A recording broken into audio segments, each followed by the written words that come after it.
This weekend, polling numbers emerged that showed Hillary crashing, absolutely tanking.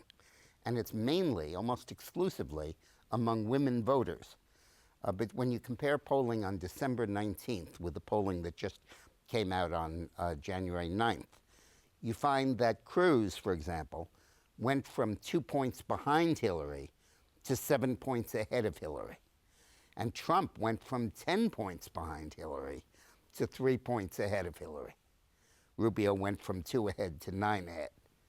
And the fascinating thing about this change is it's mainly, or almost exclusively, among women. There was no change in the male vote in a Rubio-Hillary contest. And yet among women, Rubio went from losing them by 12 to tying. Similarly with Cruz, the male vote remained unchanged. And Cruz went from losing women by 13 to winning women by 3. The most dramatic change was Donald Trump, who went from losing women by 31-57, a margin of 26 points, to losing them by only 39-51, a margin of 12 points. Well, what caused all this? There was no intervening debate. There was no intervening explosive issue or terror attack or anything like that. The difference is the Bill Clinton issue. Before Christmas, the bill was really not out there. But over Christmas, Trump challenged Hillary when Hillary accused Trump of of harassing women and being insensitive to them. Trump threatened that he'd bring Bill into the race. And then when Hillary persisted, Trump made good on that threat. And it came at the same time that Bill Cosby was indicted, which increased public focus on sexual harassment and the related issues.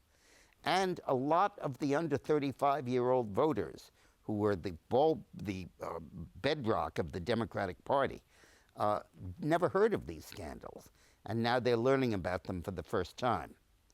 Well, I believe that the result of this is that Bill has become an enormous albatross weighing down Hillary Clinton.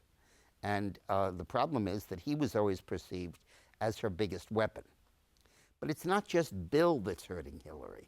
It's Hillary that's hurting Hillary, because her past record of intimidating and blackmailing and threatening women who outed Bill is now coming back to haunt her.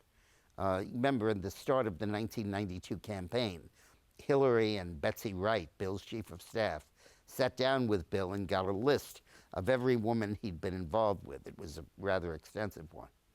And then they hired private detectives, often with federal campaign matching funds, to go around and intimidate these women, dig up dirt on them, and blackmail them into silence. Well, as that record is coming out, and people like Kathleen Willey and Paula Jones and Juanita Broderick and Jennifer Flowers are talking about these issues, the more it's hurting Hillary and undermining her among women, her core constituency. This is not damage she can slough off. This is damage that goes right to the core of Hillary's support.